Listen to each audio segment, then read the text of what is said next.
கிறிஸ்துவுக்குள் மிகவும் பிரியமான தேவ பிள்ளைகளை, பரலோகமான நிகழ்ச்சி மூலம் உங்களை சந்திப்பதில் என் இருதயம் கர்த்தருக்குள் மிகுந்த மகிழ்ச்சி அடைகிறது. உங்கள் எல்லாருக்கும் இயேசு கிறிஸ்துவின் இன்ப இனிய நாமத்தினாலும் கிராஸ் டிவி ஊழியங்கள் சார்பாக அன்பின் வாழ்த்துக்கள். இன்றைய பரலோகமன்னா ஜெயம் கொடுக்கிற தேவன். வேதம் சொல்லுகிறது, 1 கொரிந்தியரின் புத்தகம் 15வது அதிகாரம் 57ஆம் வசனத்தை வாசிக்கும் பொழுது, நமக்கு ஜெயம் கொடுக்கிற தேவனுக்கு ஸ்தோத்திரம் உண்டாவதாக. கிறிஸ்துவுக்குள் பிரியமான தேவ பிள்ளைகளே, இன்றைக்கு யாரும் தோல்வியை விரும்புகிறது இல்லை.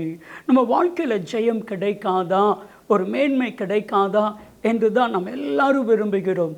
ஆனால் நம்ம லைஃப்பில் எல்லாத்தையும் ஜெயிச்சிருக்கிறோமா அப்படின்னா, நிறைய காரியங்களில் தோல்வி, அநேக காரியங்களில் நம்ம வேதனை தான் அனுபவித்து கொண்டிருக்கிறோம். ஆனால் இன்றைக்கு கர்த்தர் உங்களை பார்த்து கற்றுச் சொல்கிறார், ஜெயம் கொடுக்கிற தேவன்.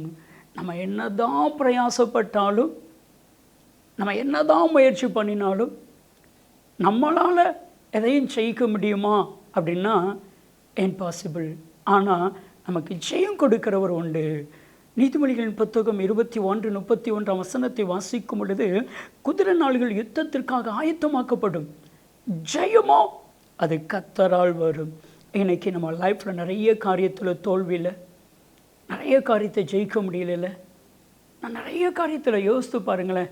பிசாசை ஜெயிக்க முடிஞ்சிருக்கா, பாவத்தை ஜெயிக்க முடிஞ்சிருக்குதா, உலகத்தை ஜெயிக்க முடிஞ்சிருக்குதா, சூழ்நிலைகளை ஜெயிக்க முடிஞ்சிருக்கா, சோதனையை ஜெயிக்க முடிஞ்சிருக்குதா, பலவிதமான பிரச்சனைகளை நம்ம ஜெயிக்க முடிஞ்சிருக்குதா. ஜெயிக்க முடியாததுனால மன சோர்ந்து போய் விடுகிறோம். ஆனால் நான் ஒரு காரியம் உங்களை பார்த்து சொல்லட்டுமா, நம்ம எல்லாம் ஜெயிக்க பிறந்தவர்கள், ஜெயிக்க பிறந்தவர்கள். இன்றைக்கு வெளிப்படுத்தின விசேஷத்தில் 7 திருச்சபைகளை குறித்து சொல்லப்பட்டிருக்கிறது. ஒவ்வொரு திருச்சபையினுடைய அறிமுகம், அந்த திருச்சபையுடைய நிலைவரம், அந்த திருச்சபையுடைய சூழ்நிலை, அந்த திருச்சபை எப்படி மாற வேண்டும், இப்படியெல்லாம் ஒரு 5 படிகள் ஒவ்வொரு திருச்சபையிலும் இருக்கும்.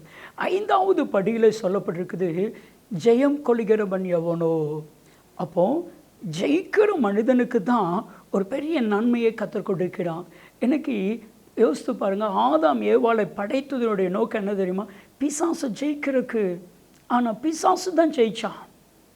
ஆகையால் தான் வெளிப்படுத்தல் 2:7 சொல்லப்பட்டிருக்கிறது, ஜெயம் கொள்கிறவன் எவனோ அவனுக்கு பரதேசின் மத்தியில் இருக்கிற ஜீவ விருட்சத்தின் கனியை கொடுப்பேன் என்று எழுது.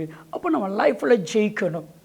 இன்றைக்கி எந்தெந்த இடத்துல நீங்கள் தோற்று போனீங்களோ அதே இடத்துல ஜெயிக்கக்கூடிய ஒரு விசேஷித்த கிருபையை கர்த்தர் உங்களுக்கு கொடுக்க போகிறார். ஆண்டவராகிய இயேசு கிறிஸ்து நம்மை பார்த்து சொன்ன ஒரு வார்த்தை நம்ம எல்லாருக்கும் தெரியும்.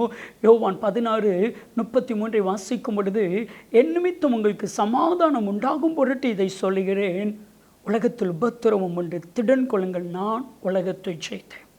அப்போது இயேசு கிறிஸ்து உலகத்தை ஜெயித்தா நம்மளால் ஜெயிக்க முடியும். சூழ்நிலைகளை இயேசு ஜெயித்தார், உங்களால் ஜெயிக்க முடியும். பிசாசை இயேசு ஜெயித்தார். யோசித்து பாருங்களேன், பிசாசு வந்து கற்களை அப்பமாக்கும்படி சொல்லுகிறான். அதனுடைய ஒரு பெரிய வஞ்சகமான ஒரு சூழ்நிலை. வசனத்தினால் இயேசு ஜெயித்தார். மத்தேயு 4:4, லூக்கா 4:4. அப்பத்தினால் மாத்திரமல்ல, தேவனுடைய வாயிலிருந்து புறப்படுகிற ஒவ்வொரு வார்த்தையினாலும் பிழைப்பான். பிசாசுடைய வஞ்சகத்தை ஜெயித்தார். ஏன் தெரியுமா?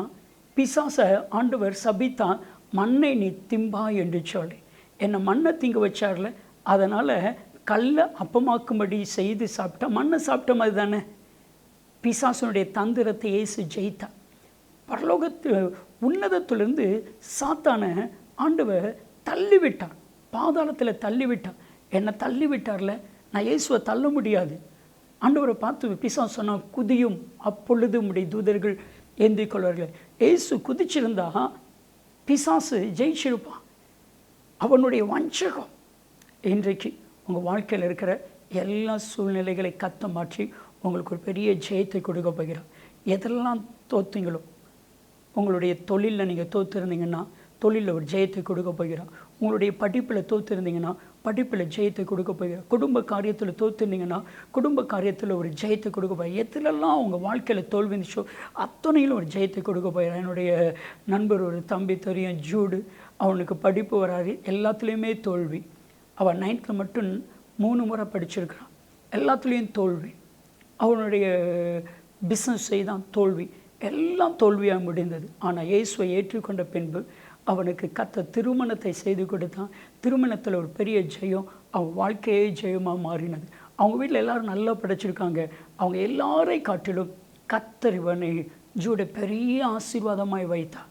உங்களையும் அப்படி வைப்பா. என்னோடு கூட இணைந்து ஜெபிப்பீர்களா? அன்பின் தகப்பனே, உம்மை துதிக்கிறோம், ஸ்தோத்திரிக்கிறோம் அப்பா. யார் யாரெல்லாம் தோத்து போய் மிகுந்த வேதனையோடு கண்ணீரோடு இருக்கிறார்களோ, அவருடைய வாழ்க்கையில் ஒரு பெரிய ஜெயத்தை கர்த்தர் கட்டளையிடுவீராக. ஜெயம் கொடுக்கிற தேவனுக்கு ஸ்தோத்திரம், ஸ்தோத்திரம், ஸ்தோத்திரம் ஆண்டவரே. எந்த இடத்துல தோத்தார்களோ, எந்த சூழ்நிலை தோத்தார்களோ, அதே இடத்துல அந்த சூழ்நிலைகளில் ஜெயத்தை கர்த்தர் கட்டளையிடும். ஜெயம் கொடுக்கிற தேவனுக்கு ஸ்தோத்திரம். எகோவா நிசி, ஜெயிக்கிற தேவன். அப்படியே செய்தலும் இயேசுவின் நாமத்தில் ஜெபிக்கிறோம் ஜீவனுள்ள பிதாவே. ஆமென், ஆமென். கர்த்தர் ஜெயத்தை கட்டளையிடுவார். நன்மையும் கிருபையும் உங்களை தொடர்வதாக. ஆமென்.